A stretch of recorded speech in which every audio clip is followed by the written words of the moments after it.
Hai, aku Anissa Nursianti dengan NIM P27228022052 dari kelas D3 OTB tingkat 1. Nah, untuk kali ini aku bakal ngebahas pelanggaran hak dan pengingkaran kewajiban. Apa sih itu kasus pelanggaran hak dan pengingkaran kewajiban? Pelanggaran hak adalah ketika warga negara tidak dapat menikmati atau memperoleh haknya seperti yang telah ditetapkan undang-undang. Pengingkaran kewajiban adalah pola tindakan warga negara yang tidak melaksanakan kewajiban sesuai dengan ketentuan yang berlaku.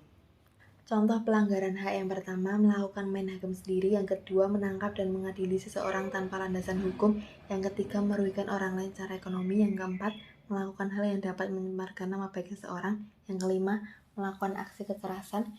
Yang keenam, mengambil barang yang menjadi orang lain. Yang ketujuh, menghalangi seseorang menjalankan ibadah. Yang kedelapan, menghalangi seseorang untuk menyampaikan pendapat. Yang kesembilan, melakukan diskriminasi pada seseorang atau suatu kelompok. Yang kesepuluh, melakukan perundungan atau bullying. Dengan definisi pengingkaran kewajiban, ada beberapa contoh kasus pengingkaran kewajiban. Yang pertama, tidak membayar pajak. Kedua, membuang sampah sembarangan. Ketiga, merusak fasilitas bersama, meliputi fasilitas sekolah dan fasilitas umum. 4.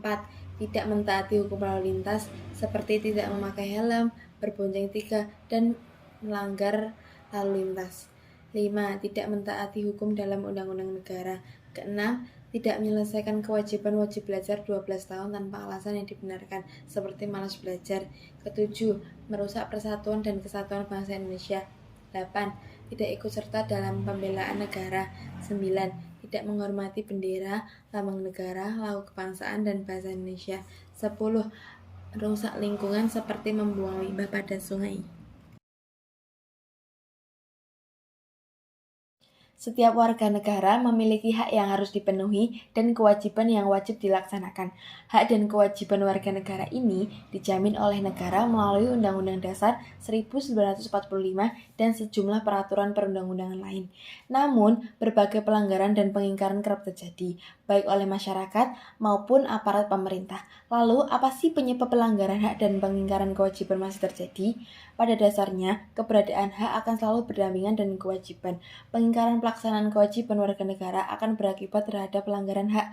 Begitu juga sebaliknya. Kasus ini terjadi karena adanya pengingkaran yang dilakukan oleh pemerintah atau warga negaranya.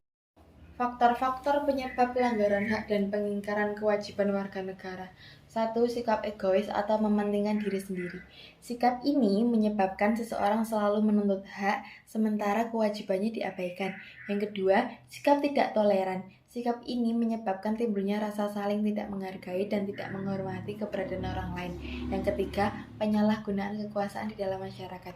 Kekuasaan yang dimaksud bukan hanya pada kekuasaan pemerintah, namun juga bentuk-bentuk kekuasaan lain yang ada di masyarakat.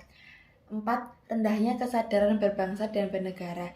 Ini dapat membuat seseorang berperilaku seenaknya dan tidak memperdulikan hak orang lain yang harus dihormati. Yang kelima, ketidaktegasan para penegak hukum. Jika para penegak hukum tidak tegas, pelanggaran hak dan pengingkaran kewajiban akan terus terjadi. Ketertiban dan keharmonisan pun tidak dapat terwujud. 6.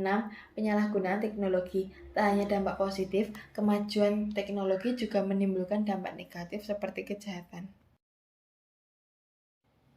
Upaya penanganan pelanggaran hak dan pengingkaran kewajiban warga negara harus dilakukan secara bersinergi oleh seluruh pihak.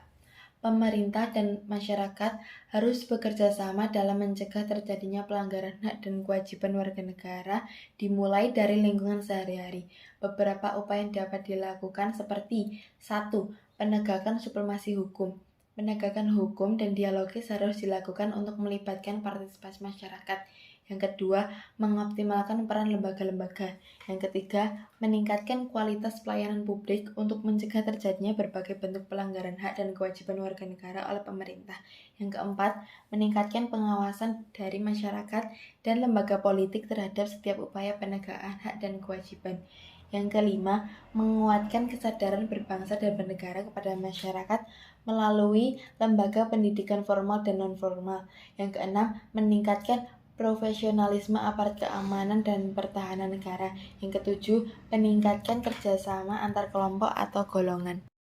Sumber yang saya gunakan dari pengalaman pribadi dan ambil dari Google. Terima kasih sudah mendengarkan.